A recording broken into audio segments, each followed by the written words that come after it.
नमस्कार। सुजिस की खास रिपोर्ट हमारे सीएम में आपका स्वागत है। मैं हूं आपके साथ मनुल राजपूत। मुख्यमंत्री श्री विजयलाल शर्मा के नेतृत्व में राज्य सरकार प्रदेश की जनता को बड़ी सौगात दी है। मुख्यमंत्री श्री विजयलाल शर्मा ने राजस्थान रोडवेज के बेड़े में 172 नई बसों को जोड़ दिया है। अमर जवान ज्योति पर मुख्यमंत्री Shri Vijaylal Sharma, deputy CM doctor Premchand Bairwa ने हरी झंडी दिखाकर बसों को रवाना किया। देखिए ये खास रिपोर्ट। अतिवृष्टि प्रभावित क्षेत्रों के संबंध में समीक्षा बैठक का आयोजन किया गया। मुख्यमंत्री श्री विजयलाल शर्मा की अध्यक्षता में हुई इस बैठक का उद्देश्य जन सुरक्षा को सर्वोच्च प्राथमिकता देते हुए राहत और पुनर्वास कार्यों को प्रभावी ढंग से क्रियान्वित करना है। इस बैठक में किसानों की मदद, क्षतिग्रस्त संरचनाओं की मरम्मत और सहकारिता सदस्यता अभियान जैसे अहम मुद्दों पर विस्तार से दिशा निर्देश दिए गए हैं। अतिवृष्टि प्रभावित क्षेत्रों के संबंध में समीक्षा बैठक के संबोधित करते हुए मुख्यमंत्री श्री विजयलाल शर्मा ने कहा कि अतिवृष्टि प्रभावित क्षेत्रों में व्यापक राहत एवं बचाव कार्यों के माध्यम से राज्य सरकार आमजन को हर संभव मदद सुनिश्चित कर रही है। नागरिक सुरक्षा को सर्वोच्च प्राथमिकता देते हुए बुनियादी सेवाओं और सुविधाओं को तेजी से सुचारू किया जा रहा है।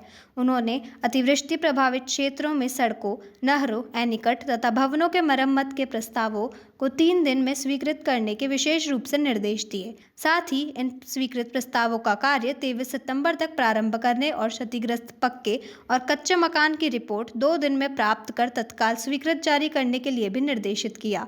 उन्होंने कहा कि ग्राम पंचायतों से क्षतिग्रस्त सड़कों और भवनों के प्रस्ताव शीघ्र प्रेषित भी करवाए जाएं। श्री शर्मा मुख्यमंत्री कार्यालय में जिला प्रभारी मंत्रीगण एवं जिला प्रभारी सचिवगण के साथ अतिवृष्टि प्रभावित क्षेत्रों की स्थिति पर आयोजित उच्च स्तरीय समीक्षा बैठक की अध्यक्षता कर रहे थे। इस दौरान अतिवृष्टि प्रभावित क्षेत्रों में 5 से 7 सितंबर तक दौरा कर वापस आए मंत्रीगणों द्वारा धरातल की स्थिति और राहत तथा बचाव कार्यों पर दिए गए विस्तृत फीडबैक के आधार पर मुख्यमंत्री ने दिशा निर्देश जारी किए। मुख्यमंत्री ने कहा कि अधिकारी संवेदनशीलता के साथ जान माल के नुकसान पर तत्परता के साथ सहायक उपलब्ध कराएं। चिकित्सा सेवाएं, खाद्य सामग्री की उपलब्धता सहित आवश्यक सेवाओं को निर्बाध और नियमित रखने और पुनर्वास के लिए ठोस कदम उठाए जाएं। उन्होंने निचले इलाकों और जल भराव क्षेत्रों में विशेष सतर्कता बरतने के निर्देश दिए। मुख्यमंत्री श्री शर्मा ने कहा कि प्रभारी मंत्री व सचिव जिला कलेक्टर्स के साथ निरंतर संपर्क स्थापित कर बांधों की नियमित मॉनिटरिंग भी करें तथा समय पर गेट खुलवाकर पानी की निकासी सुनिश्चित करें। आज यशस्वी मुख्यमंत्री आदरणीय भजनलाल जी ने हमारे जितने भी प्रभारी सचिव, प्रभारी मंत्री अपने अपने जिलों में गए और उसकी वहाँ की विस्तृत रिपोर्ट स्वयं ने फील्ड में घूम करके जो देखी, अतिवृष्टि, मानव क्षति, पशु क्षति और रोड के नेटवर्क की क्षति, गांव में पानी के भराव, खेतों में पानी के भराव और एक एक जिले की सबकी विस्तृत रिपोर्ट लेकर के उसका आंकलन किया है और आने वाले समय में स्पष्ट निर्देश दिए हैं कि जिन जिन की रिपोर्टें आ गई है उसी अनुसार आपदा मंत्री जी और आपदा विभाग अपनी स्वीकृति तुरंत जारी करे जो उनको सहायता मिलनी। साथ ही साथ ये भी कहा कि जो रोड नेटवर्क टूटा है उसकी जितना आपदा राहत कोष से मिलता है वो, उसके अलावा सरकार का लगे वो भी लगा करके रोड नेटवर्क को तुरंत ठीक करना है। राहत का जितनी सहायता है वो तुरंत पहुंचाएंगे। जिनकी स्वीकृतियाँ बाकी है उसी की स्वीकृतियाँ जारी कराएंगे और आने वाले समय में भविष्य में इस तरह की स्थिति बाढ़ की नहीं बढ़े इसको भी सुनिश्चित करेंगे। 2 विशेष अभियान चलाए जाएंगे।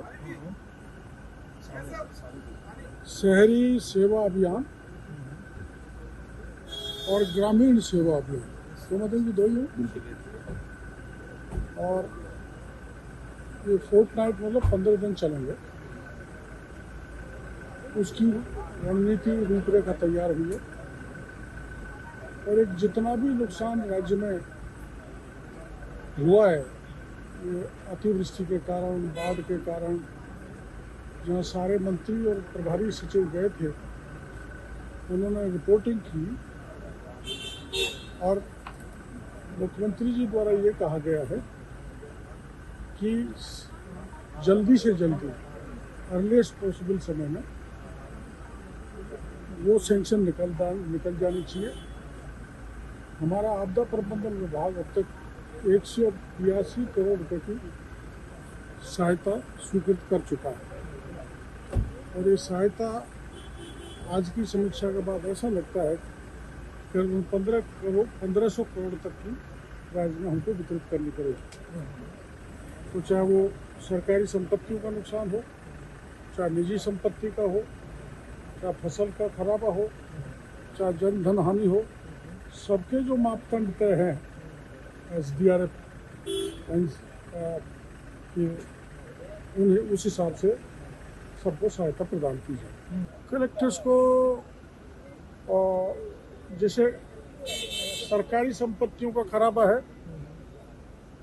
वो 7 दिन तक, और फसल का 72 घंटे के अंदर अंदर, और ऐसी कोई अर्जेंट जैसे डेथ है, कैजुअल्टी है, उनका 48 घंटे का मुख्यमंत्री जी ने रिपोर्ट मंगा के राशि स्वीकृत करने के लिए कहा। माननीय मुख्यमंत्री श्री भजनलाल शर्मा जी के नेतृत्व में जो सरकार काम कर रही है, उसमें आप सबसे बड़ी बात यह कि प्रभारी मंत्रियों को लगातार हर महीने में कम से कम एक दौरा प्रभार वाले जिले का होता है, कोई न कोई विशेष विषय को लेकर।